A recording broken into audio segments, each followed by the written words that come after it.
Here we go, here we go, here we go, here we go! Hey yo yo yo buckle up for TexasWolfArt, a global adventure, a work of art. Hello everyone and welcome back to my channel. Today in this video I will be making Sweeney Todd's razor blade from Sweeney Todd the Demon Barber of Fleet Street 2007. The blade itself measures 4.5 inches. As for the handle, it measures 6.25 inches. So the first thing I'm going to do first is start by taking a piece of parchment paper and take my ink pen and start by tracing the design onto the parchment paper so it could be as my template. After tracing the blade, I figured I'd take my ink pen and color in on the edge part of the blade so I can know where I need to sand down to give it that nice realistic look to the blade. And then I start over to the handle side, and instead of doing one, I figured I'd do two sides of the handle.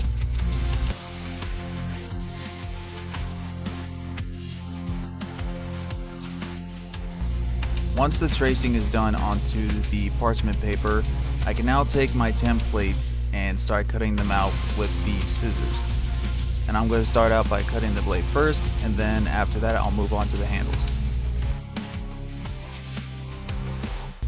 After cutting out the template for my razor blade, I can now move on to the other two pieces of the template by cutting out the handles as well. Once all templates are cut out, I take my glue and start placing a little bit on all parts of the templates and placing them all on 3 different pieces of large popsicle sticks.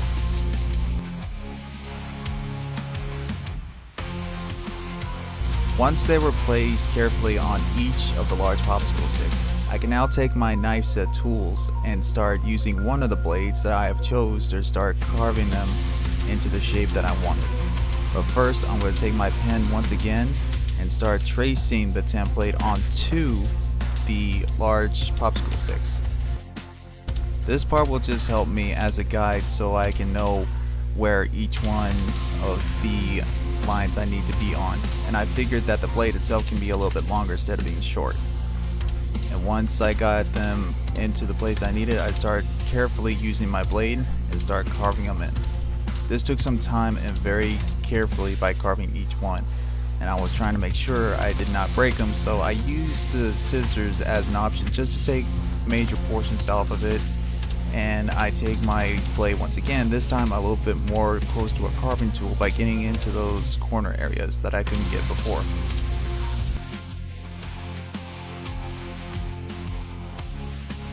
Once all 3 pieces were carved in the shape that I needed to be, I can now take the parchment paper off of the pieces since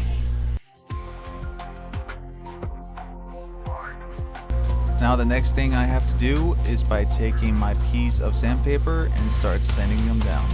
I have to do this on both the edges and the sides as well because of the glue that was placed on it. While sanding them, not only do I have to make sure that they are smooth to the touch, but also making sure that all sides are smooth to the shape that it needs to be, and also making sure that the tip of the blade also is that part that's curved. And then once the blade is exactly how I want it to go, I have to do the same thing to the handles as well.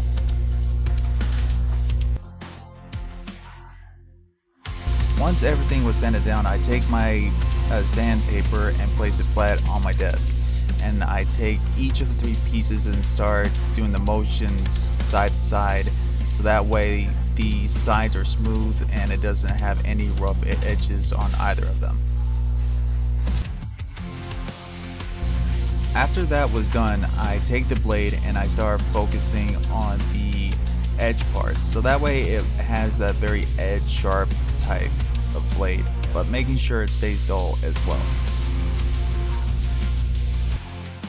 After getting the edge dull and making sure it has that edge sharp look, I also take the pieces now and start putting them together and make sure all the pieces are exactly how it needs to be. And I noticed that the top part has a larger width to it than the rest of the blade itself, and it needs to be hidden within the handle. So I take my pencil and start by drawing it out and making sure that that piece will be removed. And I also made some measurements and start tracing a design inside the handle where I need to make a little stopper mechanism for the blade. When it closes, it doesn't come out the other side. After removing the back piece of the blade itself can finally fit within inside the handle of where it needs to be. So I make sure that all the measurements and where it needs to be can be placed, so I can go on to the next step by taking some oven baked clay. The oven baked clay will be serving as purpose to making the thick parts of the handles. So I take a large piece of clay and I start rolling it out with a roller. While rolling it out, I also want to make sure that the clay that's flat is not too flat, but just enough thickness where I can use it. And I take my two pieces of the handles and I place it on top of it, so that way I can take my sharp tool again and start working around it to carve out the clay that no longer needs to be needed around it.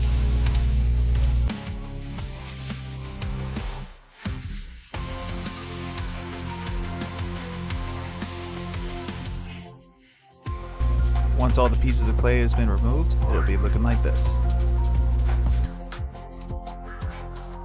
I now take a piece of parchment paper and flip it over to the other parchment paper, and I peel the first parchment paper off. So that way the wood part is at the bottom and the clay parts of the handles will be on top. And then I take my fingers, instead of making the handle sharp, I make them as dull and round on both sides of each of the handles.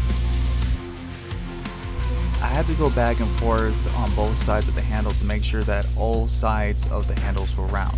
And then I take my thumb and I start taking the part of the clay and mix it in with the handles of the wood part. Once that was done, I take it over to the oven, preheat the oven for 250 and set the timer for 15 minutes.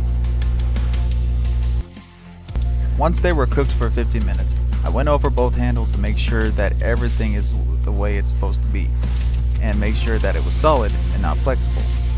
And once I made sure everything is the way it's supposed to be, I go to the next step and I take a pen and start drawing the design. I found a 4K image of the handle for the razor online, and I copied the design onto the handles. This took me quite a bit of while to make sure that all the details is where it's supposed to be. Once both sides of the handles has its mirror image of the designs, I start taking my carving tool from my carving set and use it so I can trace along the lines of the design onto the carving handles. I made sure by tracing in the lines on the handle, I made sure that I don't put a lot of pressure or force onto the clay because it'll break. Once both handles were fully carved, I now go to the next step by taking a design of the stopper mechanism for inside the handle, and I made sure that everything was carved and nice and smooth like I did with the other previous pieces, and sand it down. Once that small piece was done, I move on to the next step and take my wood glue to put everything together.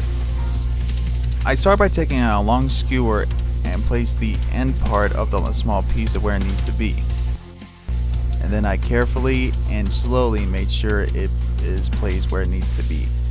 And once everything was lined up, I take my wooden blade and the other piece and start putting it together, but only the handle part, because I want to make sure of once I put the blade in, it can come out with no problem and go back in. For the blade, I took a nail and made a hole onto the blade.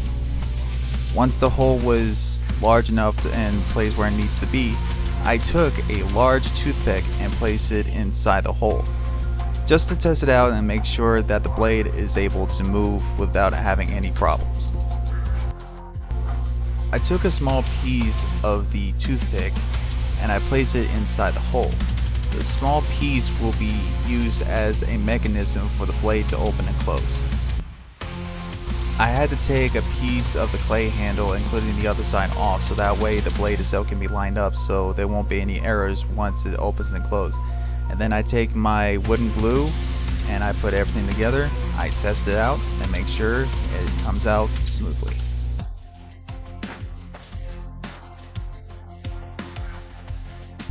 The next step is to paint it, so I got two different types of paint, one black and one metallic silver. I start out by using black paint and cover the entire thing from the handle parts to the blade. This took at least 2 or 3 coats of black paint for the handle, even though that the handle part of where I'm painting is clay. But for the wooden part, which is the blade, took at least 4 coats of black to make sure that the black paint is purely colored of the blade. And then now I move on to the second color, and which is now silver, and I do this for both the handles on both sides, including the blade. Once all 3 pieces were dried, I go to the next step by taking some clear nail polish, just to give the blade and the handles a nice shine to them. Once everything was coated and shined with the nail polish, I now take my wood glue once more and with a skewer to place each part back to the way it was before. And once all the pieces were put together with just a little bit of the wooden glue and not a lot, and make sure that everything was in working order, the razor blade from Sweeney Todd was finally complete.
For watching. Be sure you subscribe to my channel so you don't miss any of my videos, leave a like, and also leave a comment down below to see what else you want me to make.